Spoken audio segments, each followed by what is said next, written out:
Food bloggers, hi, how are you today? Thank you so much for tuning in to the Eat Blog Talk podcast. This is the place for food bloggers to get information and inspiration to accelerate your blog's growth and ultimately help you to achieve your freedom, whether that's financial, personal, or professional. I'm Megan Porta, and I've been a food blogger for over 12 years. I understand how isolating food blogging can be at times. I'm on a mission to motivate, inspire, and most importantly, let each and every food blogger, including you, know that you are heard and supported. One of the things I love so much about this podcast and being able to talk to so many different people is that I can talk about the same topic to multiple people and get a different perspective, get different information, get different value. I pulled so much value out of this conversation with Candice Ward from Eat More Cake by Candice. She talks about how to convert 75% of cold pitches to closed opportunities. Now, this can refer to working with brands. I know a lot of you work with brands currently or want to work with brands, but it can also apply to getting clients of your own if you want to branch out into coaching or something along those lines. The information on this topic that Candice provides is super valuable and some of it very novel to this podcast. I really hope you love this as much as I do. It is episode number 436, sponsored by RankIQ. Hey, awesome food bloggers. Before we dig into this episode, I have a really quick favor to ask you. Go to your favorite podcast player, go to Eat Blog Talk, scroll down to the bottom where you see the ratings and review section. Leave Eat Blog Talk a 5-star rating if you love this podcast and leave a great review. This will only benefit this podcast. It adds value, and I so very much appreciate your efforts with this. Thank you so much for doing this.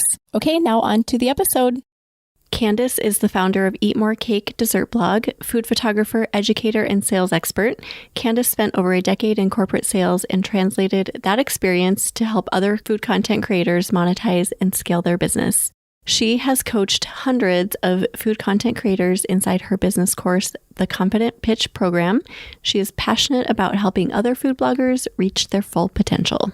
Candice, so great to have you on Eat Blog Talk. Welcome. How are you today? Thanks, Megan. I'm excited to be here. I'm doing well. Good. Yes, I'm excited to talk about your sales process that converts cold pitches to closed opportunities. But first, we are all dying to know if you have a fun fact to share about yourself. I have a lot of fun facts. I will say the fun fact is I just got back from Iceland with my husband, which was incredible. And I am an avid traveler, so studied abroad in Spain in college, which led to my love for travel. So I have traveled to probably like 30 countries.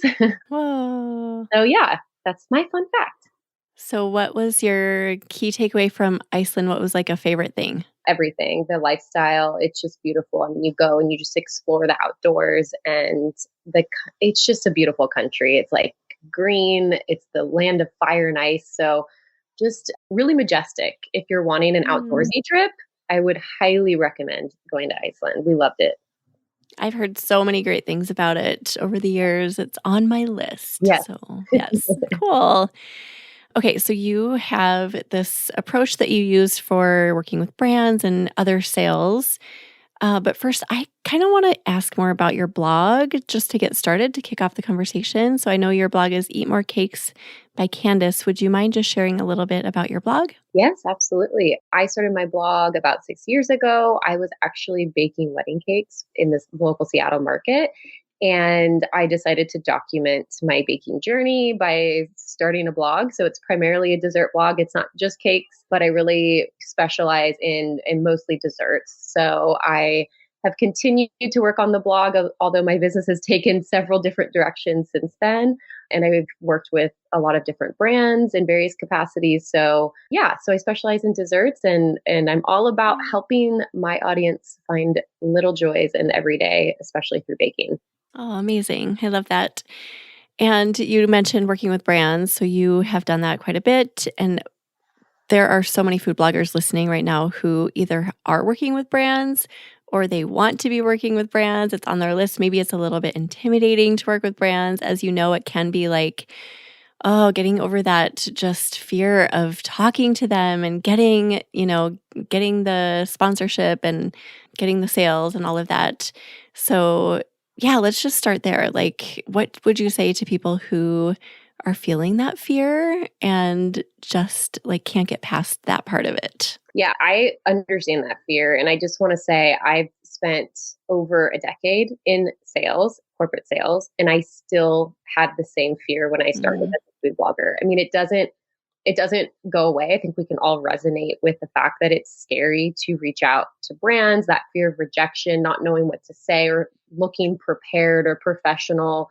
And the thing that I like to remind people of is this industry is still relatively new and it's always evolving. There's no one person who's in this industry that is like, knows exactly what to do. We're all learning as we go, and every interaction with a brand is honestly very different. And so I've just relied on my sales experience to create process and workflow and, creating ways to pitch in an effective message so that brands are excited, to work with you. But I've had, bad experiences with brands and it's fine. You learn from it. And honestly, the only way to start working with brands is to put yourself out there and to try, knowing that yes, there might be instances where it doesn't go as planned. And then there might be some that you find are dream clients of yours. And I'll give you an example. When I first started my very first brand deal, I had less than 5,000 followers. My blog was not monetized. I was brand new. I had just learned food photography like 3 months before. And just by simply reaching out to this brand on Instagram, I was able to secure a partnership with a national company. And that was my first partnership. And we ended up working together for a year. And it was not my best work, but it was just because I put myself out there and made the ask and approached the brand. So you never know what is on the other side if you just try. So that would be my best words of advice. it is easy to not do it because, we're food bloggers. We tend to get into this job for the creativity and the cooking and baking and all of the quote fun things and creative things. And then when it comes to actually putting ourselves in front of humans and like selling ourselves, basically, it can be so intimidating. So I know a lot of food bloggers who just don't get to the point where they're even trying, which I Mhm. get because it's scary, it's hard. But you're just saying, like, just do it, just put yourself in that position where you're at least trying. Yes, absolutely. Because honestly, there's a lot of like the way I think about it is if you look at all the different ways we can market our business, pitching is a form of email marketing. And email marketing is one of the most effective ways to get in front of your ideal customer. So if you're not pitching or you're not utilizing email marketing in some capacity, you're leaving money on the table that really could be an easy thing to convert and bring in an additional revenue stream, if you're in that stage where you're trying to monetize your blog, or even you're monetizing and you just don't want to rely on that ad revenue. It's just a really simple way to build consistent income. Yeah. Okay. So you have kind of a sales process that you've worked through. I know you have a course that goes through some more details, but what is a sales process? Yeah. So a sales process, or if you even want to call it a booking process, it's really just a set of repeatable steps that can be replicated with each client to take them through the early stages of awareness of who you are or your product or your service, all the way through this funnel to turn them into a paying client so that I can understand, if we're stuck, if the brand is not moving along, or maybe they're not responding to an email, or maybe you've hit that negotiation stage and then they've gone dark on you. This is how I navigate all of those like sticky scenarios, because I know exactly what to do and when, because I use this step-by-step sales process. So that stuck piece is common too, right? Like we send out an email and we're like, okay, they didn't reply or we're not getting the feedback we wanted. And then I think the typical response is to just kind of shut down and not proceed with anything. Yeah. Yeah. So you have some ideas about how to pick yourself up and keep going. So I'm imagining you have some benefits too of having this process and like seeing it through to the end and finding a sale or finding a partnership or finding what you're looking for. Are there any other benefits of having this process put together? Yeah, I mean, it streamlines your workflow and it takes out the guesswork of saying, okay, if a brand reaches out to me and they say this, how do I respond? Or how do I send, from here, when do I send my pricing? Or when do I send a proposal? When do I send ideas on how to best work together? So it helps you streamline your workflow so that you can work more efficiently, but it also allows you to dissect if you are getting stuck with brands continuously, or you're hearing the same objection, like, we don't have budget, or send me your rate card, and then you send them your rate card or media kit, and then they ghost you. If you're continuously seeing the same pattern, then you can go back to your process and say, okay, what part am I getting stuck? Where do I need to refine so that I think of it like I'm leading the potential brand up like a staircase almost, because really working with brands is building relationships, and that's what selling is. So think of it like you're building a relationship, and it's like you're taking them through that process of building a stronger relationship. So if the process is getting stuck right away, like right off the bat, and you're hearing like, sorry, we don't have a budget for this, and it's kind of shut down, how would you dissect that? Yeah. So the first step of the sales process is prospecting, and prospecting just simply means deciding which brands you are going to approach and reach out to. And I have 4 qualifiers that I teach inside of my course. I also teach it and talk about it a lot on my Confident Pitch Instagram page, because that's really, really important. Is like the first step before you just start, I say, like throwing spaghetti at the wall and hoping something sticks, which is like blasting out a bunch of pitch emails that's not really going to necessarily convert. You have to like set yourself up for success. And the best way to do that is to start by at least trying to find brands that are the most likely to have a need for your service. So I have like 4 qualifiers, and this really helps me be like, okay, I'm going to write a list of brands that I want to approach for the month. And this is the way I keep it really short and simple. So maybe I'm going to be reaching out to 5 brands for a month, and I go by, doing research. And I really try to ask myself a couple of questions, like, does this brand look like they work with food bloggers or content creators? Does it look like they have a budget? So one way that I decide this is I kind of do research on the company. I look at what their, revenue is. I look on LinkedIn to see if they're in a state of growth. You can actually see if the company, is growing or hiring. That's usually an indication that they're growing. I look to see if they have any new products that they've launched. That's also another indicator if they're a growing company. So I just look at all of these things and I ask myself, like, does it look like they would have the budget? And then if, the stars align, I will then go to the next step and start the process of reaching out and pitching to them. But if you're constantly hearing, we don't have budget, there's a lot of brands that truly don't have budget, but sometimes they say that and they do have budget. Then I would kind of go back to that step and be like, okay, maybe I'm not reaching out to the right brands. And do you ever find that you're surprised in a good way? So you might research on the back end and see that, maybe they don't have products they've launched, or it kind of feels like they don't have a budget, but they do. Does that ever happen? Oh, absolutely. That happened to me 2 years ago with my long-term client that I provide freelance photography and recipe development for. So I don't post on my social media. It's not sponsored. They buy the recipe and the images from me. That's exactly what happened. They're a small local company to my area, and I reached out to them because my toddler eats their product, and I basically said that. And their response to me right away was, we don't really have a need for any sponsored work at this moment. So I was able to kind of go back to the drawing board and do a little bit more research and uncover, like, just by looking at their Instagram, you can really decipher and see what a brand is focused on, or maybe what they're lacking in their marketing. And I kind of noticed that they didn't really do a lot of sponsored work, but they did have a combination of like really professional styled images and then some lifestyle images. And so I pitched them on me taking lifestyle images for them and also developing recipes. And they came back and said, actually, we are launching our blog. We need recipe development. And I would have never thought this client would have the budget that they have. They have been my most lucrative client, and I've worked with them for 2 years. Even this year, their budget has been cut, and they still are continuing to make room in their budget for me. Wow. So yeah, that you can always be pleasantly surprised. Yeah. You never know.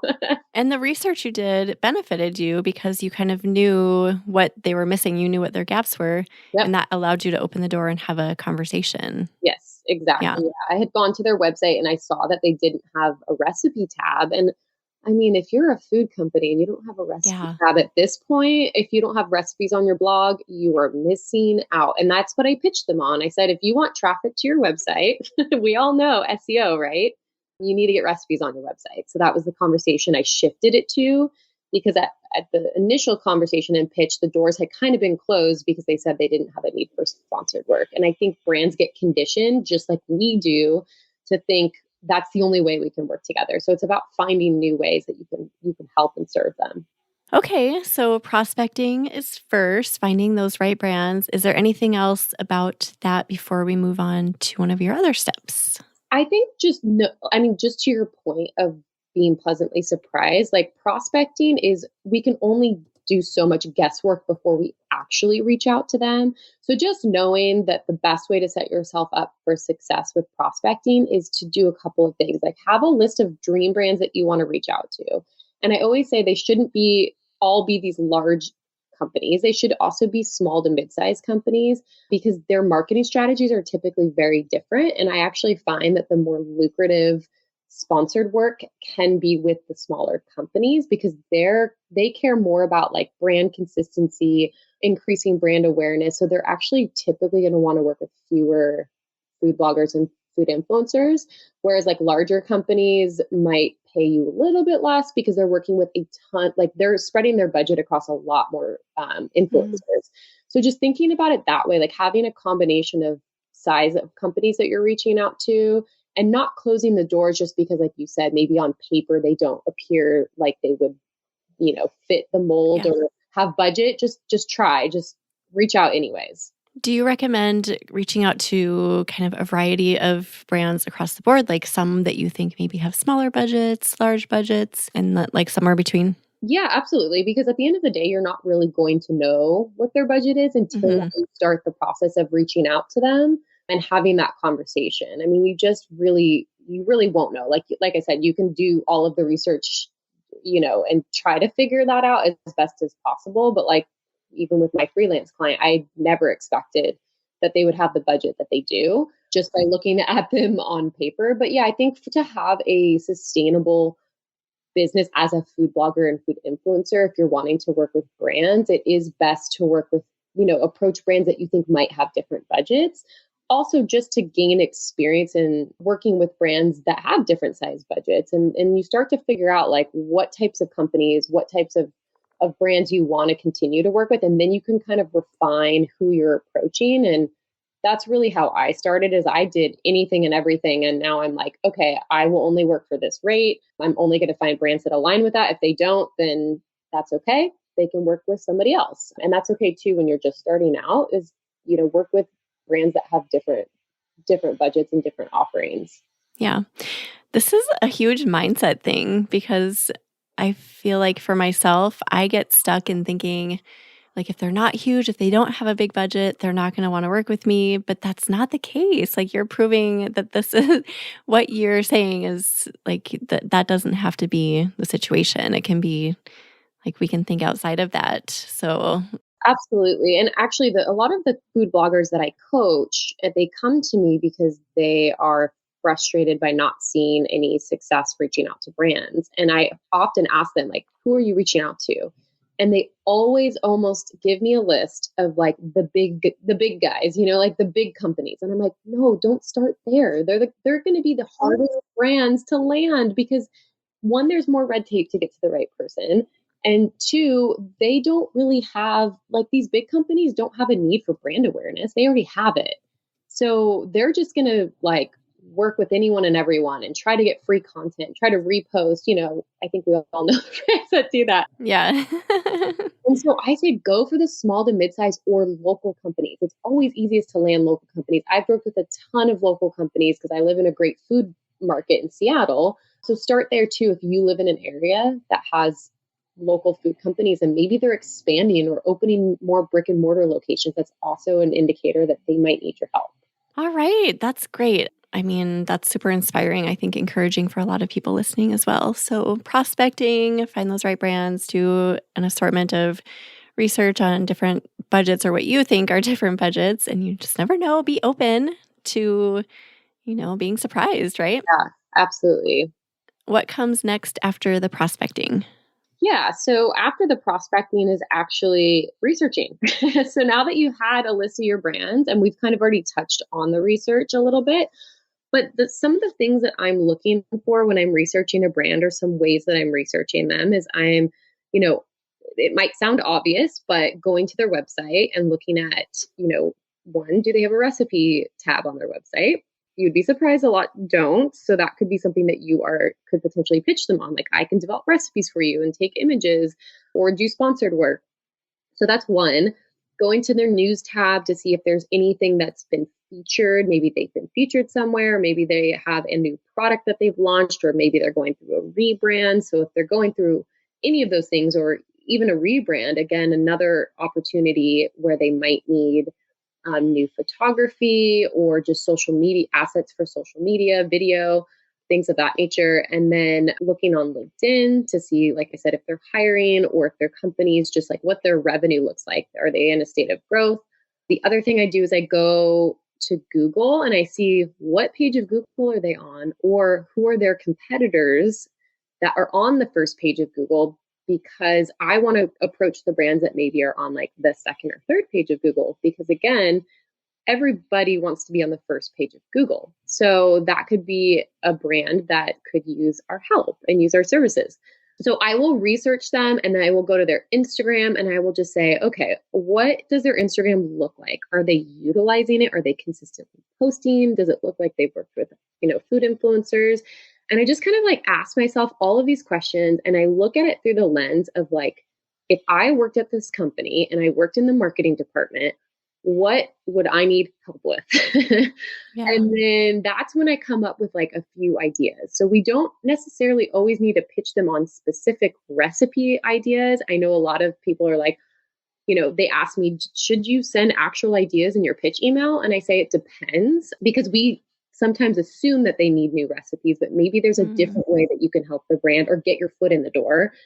Much like I said with my freelance client, I pitched them on me taking lifestyle images. And ironically, that's not even the direction we ended up doing or working. How we didn't work together in that capacity, but I was able to show them that I understood their marketing challenges. And they were like, actually, we need a need for this. And I just told them like what I could offer. So that's really where the research helps you, is to understand and look at it from the lens of like, if I'm in marketing, what would I need to enhance this brand?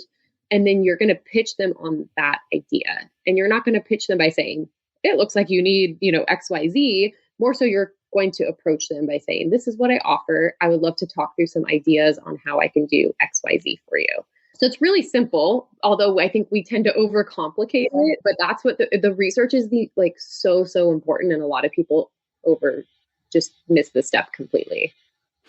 How do you approach that first pitch email without sounding like you know more than they do? Like, because I feel like that is such a fine balance. Like what you're saying, you might have something in mind, but it might be totally different.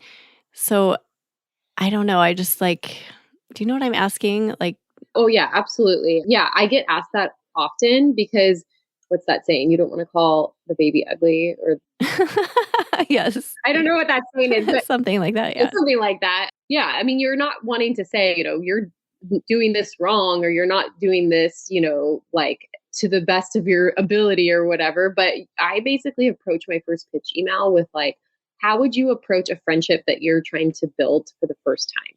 You're not going to go in and like tell them everything about what you do and what you can do for them. The goal of the first pitch email is to get them interested. And the way to get them interested is to make a connection with them first. So the number one mistake I see people do is they open their pitch email with, hi, my name is Candice. I'm a food photographer and a recipe developer. I'm a food blogger. Like immediately introducing yourself, because we naturally feel like we need to do that, right? If we're emailing someone we've never spoken to, I tell people to reverse that. And I say, you need to open the email with something about them that you found through your research. So maybe it's that they launched a new product, or maybe you use their product and you love it. Whatever it is that's going to resonate with them, you want to open your pitch with that, because that is going to get them immediately engaged and to continue reading your email. And then you can share a brief introduction about yourself. And then in the third paragraph, that's really where I make some sort of ask or assumption of what they might need. And some of my pitches, not to get too complicated, but some of my pitches are a little bit more generic, because I might research them and I'm like, I don't really know. And that's okay too. But if I do have a specific idea, I just say exactly that. So like going back to my freelance client in that example, when they came back to me and said, we don't have a need for sponsored work, my response to them was, it looks like you guys have some lifestyle images on your Instagram feed. Is that an area that you would like or need more images for? Meaning, like, I was acknowledging that they had lifestyle images, but not that many. And then I also said, it looks like, I went to your website and it looks like there aren't any recipes on there. I'm also a recipe developer, and having recipes on your website can boost SEO and traffic to your, to buy, for people to purchase your product. So just a really simple way to say, hey, I see this, can we talk through how we might be able to work together? Because you want to spark their interest, and you want to almost have them see like, okay, I have a problem, or I have a pain point that I need help with. And then you're showing yourself as the solution. So you don't need to like go into detail every time. It just really depends on the situation. Hello, my favorite people. Let's chat quick about some ways Eat Blog Talk can help you ditch the overwhelm, manage your time, feel connected, and prioritize that seemingly never-ending stream of tasks, platforms, and algorithm changes we're faced with. The Eat Blog Talk Mastermind program is our signature offering and the best investment you will make in your blogging business. This is a transformative 12-month experience that will help you achieve your goals faster than you ever thought possible. Join the waitlist for 2024 groups. Go to eatblogtalk.com/mastermind to get in on that. If the mastermind program is on your dream board, but you aren't quite ready to make that investment in your business yet, the next perfect step for you might be the Eat Blog Talk Mini Minds. This 6-month program is designed to help you achieve your goals and overcome any obstacles that may be holding you back, so you can experience the freedoms you're yearning for. Join the waitlist for groups starting in Q4 of 2023 at eatblogtalk.com/mini-minds. And if you are ready to learn, grow, and build relationships in person, join me and a handful of your fellow food bloggers at an upcoming Eat Blog Talk retreat. This is a great opportunity to convene in an intimate setting to learn, collaborate, and connect. These retreats involve mastermind-style peer-to-peer collaboration and are incredibly powerful and fun experiences. Go to eatblogtalk.com/retreat. To get information about all Eat Blog Talk services, go to eatblogtalk.com/services, eatblogtalk.com/services. Now back to the episode. So really, you're just kind of sharing your observations about what you've researched, and hopefully that hits on a pain point. They're like, "Oh yeah, we need help with this." Okay, anything else about that research process or research piece that you want to mention? No, I think more just a reminder that sometimes we're going to research and just not really have it. Like, we might not have that much information after researching them, and that's completely fine too. And I always tell people, I would suggest, if that is the case, then maybe just have in your pitch, like pitch them on maybe a few recipe ideas. Like if you see that they have recipes on their site and that they work with food bloggers, then that would be a great, easy opportunity to say, hey, here's a few ideas I have for using maybe this one of their particular products, or maybe you have a recipe already that performs well on your website and you could easily incorporate their product or make a slightly different version. Like, for example, let's say you have a chocolate chip cookie that is performing. Maybe you could slightly modify that chocolate chip cookie recipe and do like extra egg yolk in the chocolate chip cookie. And maybe it's a chocolate chip company. So you're like slightly modifying a recipe that you know already performs well. And you can show them statistics like, I have this popular recipe on my website. I have some ways that I think I could incorporate your product into that, knowing that my audience already resonates with that type. So you're showing them like that there's proof in the pudding, if you will, with and back up to what you're saying. And that's another easy way that you can really spark their interest in potentially working with you.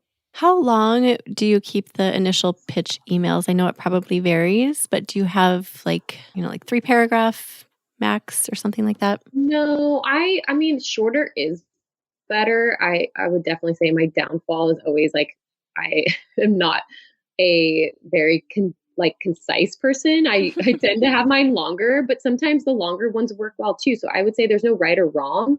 You definitely I teach a 4 email sequence. So there's, a strategy with each email. So like my second email is super short. My first email tends to be a little bit longer, and it's usually 3 paragraphs. So like intro about the brand or something to that will resonate with them or build that rapport and relationship. Then the second paragraph is going to be introing yourself, and then the third paragraph is going to be like, what is your ask? Like, what are you offering them? What is it that you're trying to like pitch them on, essentially? And then last paragraph will be like your call to action. Like, what are the next steps that you're trying to get? And a lot of people will just end with, hope we can work together. Okay, thanks. Keep it really generic. And I always suggest, which actually this flows into the step 3 of the sales process. I always suggest to try to schedule a discovery call or just continue the conversation. Maybe you can send questions via email if they don't want to get on a call. So that's kind of my format for my pitches. All right. Pretty straightforward. So yeah, talk about the discovery step. Yeah. So step 3 is the discovery stage, which simply means whether that's happening via email or on a phone call or in person, if it's with a local company, it simply means it's the opportunity for you to learn more about the brand and to actually uncover where their needs are. Because like I said, with step 1 and step 2, prospecting and research, those are just assumptions we're making based off of what we think we have found. So step 3 is actually that stage of having a conversation with the brand, because there's a lot of different ways we can work with brands. And I think as food bloggers, we get kind of like tunnel vision of we can only do sponsored work or, we can only do recipe development. But it's like, well, a lot of us by trade might be food bloggers and love the recipe side, but some of us also love the photography side. So maybe that's an area that you can offer as well. And maybe you don't offer the recipe development for a particular client and they just need new products, packaging, images. So just like actually getting on a phone call with them. And I'll go back to my example with my freelance client that I've been referencing, because they really fell into like this perfect, scenario of like what everyone encounters with a brand when they're like, we don't have a need for sponsored work. And then it's like, how do you shift that conversation? And then once you do, what's the next step?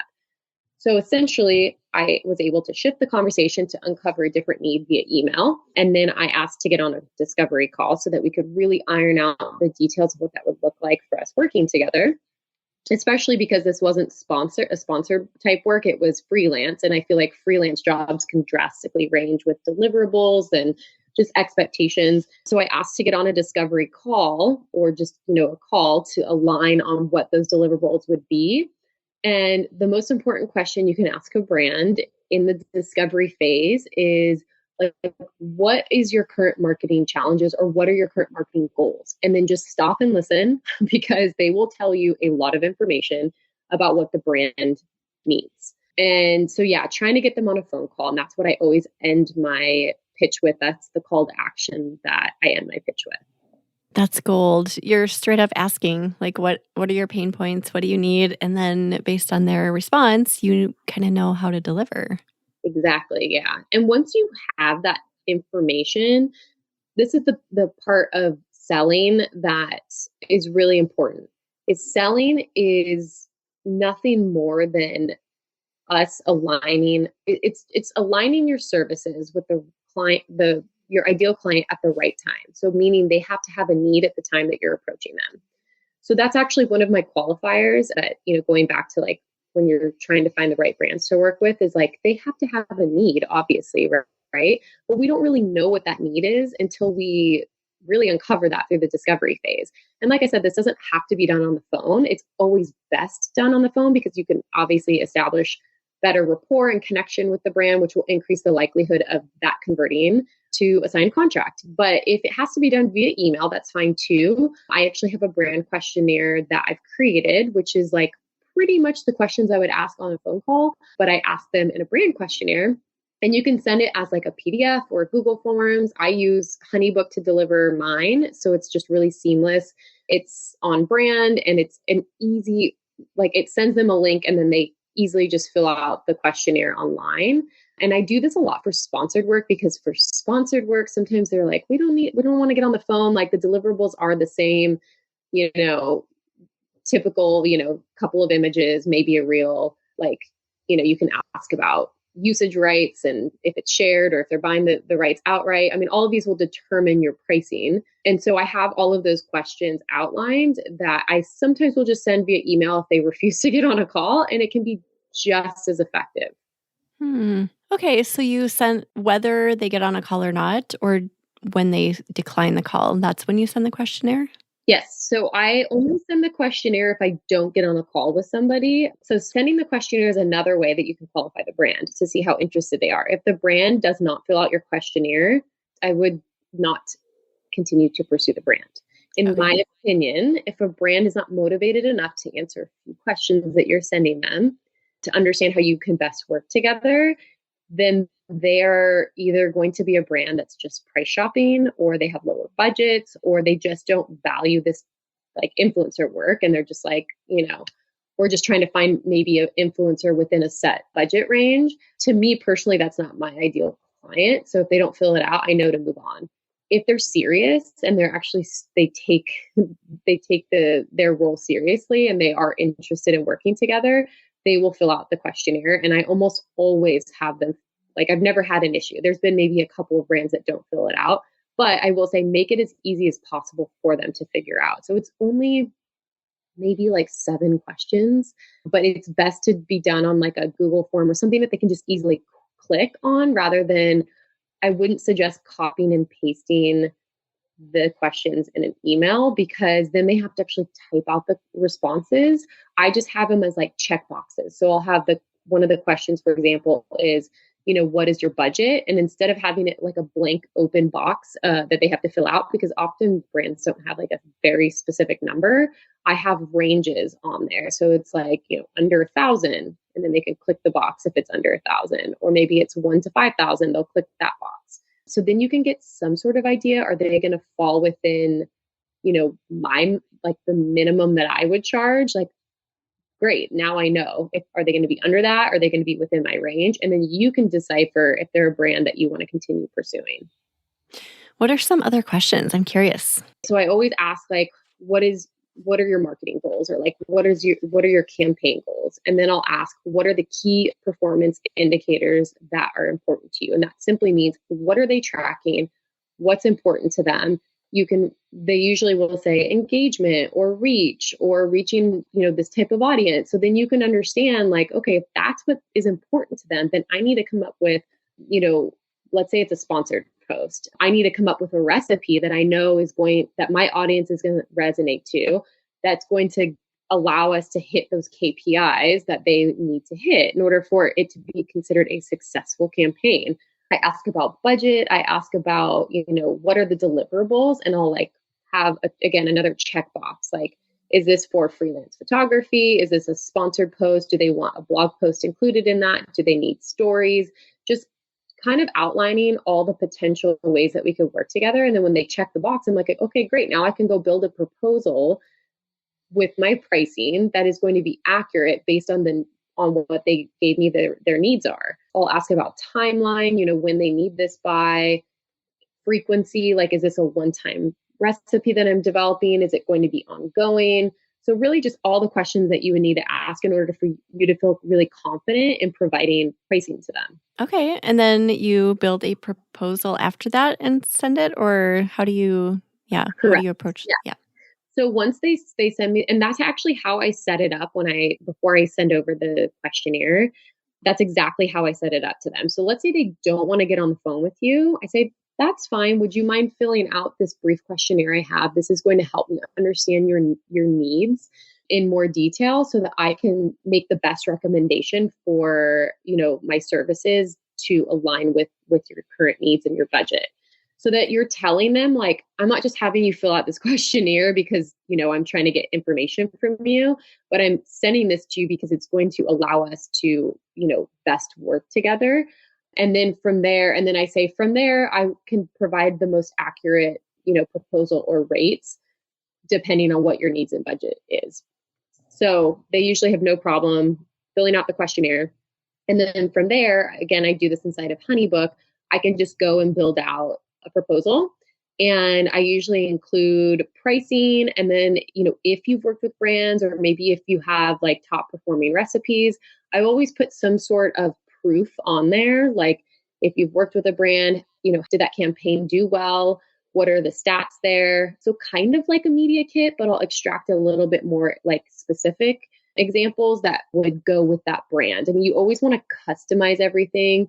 I don't send the same proposal to, two clients. Like they all look vastly different because you want to show them that you can create content that's going to resonate with not only your audience, but also with their audience. So even like sharing examples, if you've created, work for similar types of companies or, something that's performed well, like maybe it's performed well on Pinterest. I mean, there's so many different areas that we can pull data from.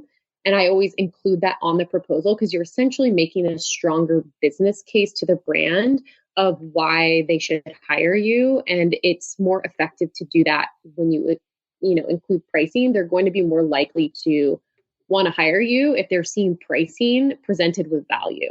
This is so good. All right. So I have one question about being ghosted. Like if you send out a pitch, you think it's awesome, you think the brand is a great fit, you've done your prospecting and you just don't hear anything. How often do you repeat that? And like at what point do you go back and ask for another email?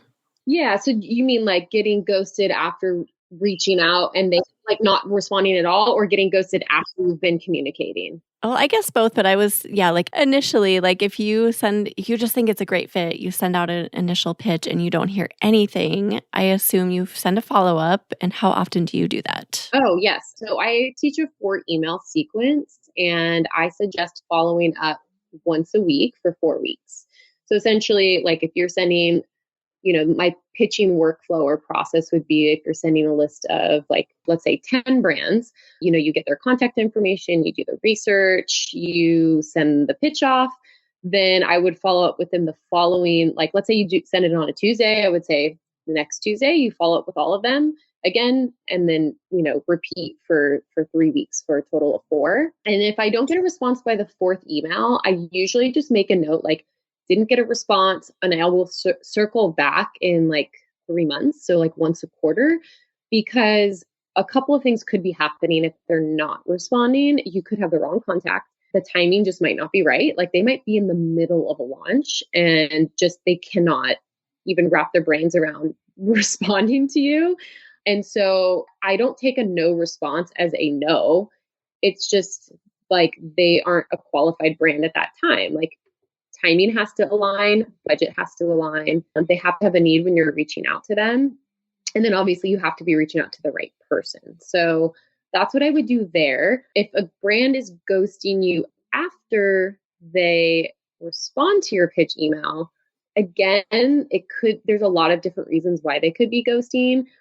What I most often see happen is you send a pitch email to a brand, they respond to you and they say, can you send me your media kit and your rate sheet? And then you do that and then they ghost. And that's what I teach people not to do. So it's almost like a reframe of like our brain of not just giving them what they're asking for because they're asking for it, but holding your own process accountable. So what I mean by that is if they ask me to send a media kit and a rate card, I don't. I say to them, here's what my process is. I would love to get some additional information before sending over my rates because I need to understand how we are going to work together. My rates are customizable, meaning I really make it customized, or I customize it to your specific needs and your budget. And that I have a whole thing that I talk about on the Confident Pitch about this, because it's usually if we're setting our rates and our media kit before we even know what they need from us, there's a huge disconnect between your value and if they're willing to pay for that. So I always tell people, like, if you're getting ghosted there, it's because you're sending your rates too soon. You want to withhold that information until you've gotten to the discovery phase. And this is like my number one tip, because it's how I convert legit I convert 75% of my pitches to paying clients. Like, I only pitch about 5 brands a month because I can convert more of them, but just by following the sales process, it allows me to ensure that I'm giving my rates to the brand at the right time after I've uncovered a need from them first. Wow, that's amazing. You make it sound so easy, Candice. Like, yeah, I could totally go do this today. I've never had that feeling before about pitching. I have 2 random questions. Is there a good day of the week that you know brands typically reply, or is it kind of just hit or miss? Yeah, Tuesday, Wednesday, and Thursday are the best days to send a pitch. Mondays and Fridays are not very effective. So I always teach and suggest Tuesday, Wednesdays, or Thursdays. I would even say like Tuesdays and Wednesdays are better to send your emails, because then they might respond by Thursday. People just aren't really looking emails or wanting to respond on Mondays and Fridays. It's kind of like a start of the week and catch all at the end of the week. So yeah. I get it. I'm the same way. And then subject line, do you have a magic subject line? Ooh, I don't. I keep it really simple. If it's like, let's say you're sending a brand, we're in the summer, we're into summer content. Let's say you're pitching a brand. Well, actually 2 things. I always suggest pitching 1 quarter in advance. So what I mean by that is, like, we're in the summer. That doesn't mean that there's no brands out there that need summer content, but you really should be pitching for fall content at this point.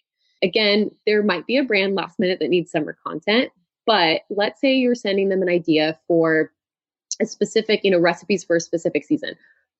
Your subject line could say something like 5 fall recipe ideas for whatever brand, and just keep it that, keep it simple. Or like 5 fall recipes, or, your brand plus this brand working together on fall recipes. You don't want it to be spammy, because your email will go into spam. So that's the fine line of, like, I'm not an email marketing expert. I'm a pitching expert. So, like, I test different things to see what works, but you kind of want to just keep it simple. I think I've heard like exclamation marks or emojis or things like that can result in going to spam. So just keeping it really simple and short, not overthinking it, and just testing different things to see what works. This has been amazing. I've taken so many notes. You have no idea. So thank you for all of this. Is there anything we've missed that you feel like we should touch on before we start saying goodbye, Candice? I don't think so. I mean, there's so much I could talk about on this topic. And, just going back to what you said, like, I make it sound easy. Like, that is my number one goal when I am teaching, or, when I'm coaching. I want people to feel like they can have the confidence to just approach brands, because it does start with a mindset shift, and it does start with us having the confidence to say, I can do it. I bring value to the table. Brands want to work with me. Brands need my services. So, like, my last bit of advice would be, if you're scared and intimidated to work with brands, we all are. There's not one single person that is not, including myself, who has done sales. I've worked for Fortune 500 companies where I literally sat in a corporate office and had a headphone on and made thousands of cold calls. Awful. It's not a job I would recommend. Oh gosh, that sounds awful. It's awful. And my point is, I have done it for so many years, and it still scares me to sell, but it gets easier. The more that you do it, it's like a skill, right? Just like becoming a food blogger and developing recipes and taking images and video, it's a skill that you're learning. So pitching and selling yourself is a skill that it's a muscle that needs to be flexed constantly in order for it to feel second nature. So the more consistent you can be and just put yourself out there and learn from every interaction that you have with a brand, you will find success and you will find opportunities. There's a lot of companies out there. So just keep trying. And yeah, I want people to feel encouraged more than anything. I definitely think this has been an encouraging conversation. So thank you. We so appreciate you, Candice, and all of the value you've shared today. Thanks for being a guest on eVlog Talk. It's been so fun to chat with you. Yeah, thank you for having me. Yeah. Do you have either a favorite quote or words of inspiration to leave us with today? I have so many, but I think this one makes the most sense. Okay. The important thing is to take a chance. Once you find something you love to do, be the best at doing it. The greatest failure is to not try. And that is by Debbie Fields, the founder of Mrs. Fields Cookies. Oh, how perfect that you threw some cookies in there. Oh, I love that. And a great quote to end on. We'll put together a show notes page for you, Candice. So if anyone wants to go look at those, you can go to eatblogtalk.com/eatmorecake. And I know that you want to share a couple of things. Why don't you tell us where we can find you? And then I know that you have like a freebie, correct, that you would love to offer? Absolutely. Yeah. So I would suggest, I have 2 pages. My blog is Eat More Cake by Candice, or my Instagram for that. And the other place is the Confident Pitch. So that is where I give all my business tips. I have a lot of video and free content that you can digest there, as well as I have a course called the Confident Pitch Program, where I walk you through my entire pitching process and my step-by-step sales process through negotiations and contracts and every tool that you would possibly need in order to really feel confident and set yourself up for success when working with brands. I even just added, actually, we just went through a launch last week, and I added the post-sales process. So like, what happens after a brand says yes? Like, how do you send images and collect payment, and who sends the contract and all of that? So that's in there as well. And yeah, you can find me at the Confident Pitch. Send me a DM anytime. I'm very willing to have conversations with people and help whenever possible. And then I also offer one-on-one coaching, which I'm resuming in September. I will not be doing that through the summer months. So if anyone needs one-on-one help. Amazing. Well, thank you again so much for being here, Candice. And thank you for listening today, food bloggers. I will see you in the next episode. Thank you so much for listening to this episode of eVlog Talk. If you enjoyed this episode, I'd be so grateful if you posted it to your social media feed and stories. I will see you next time.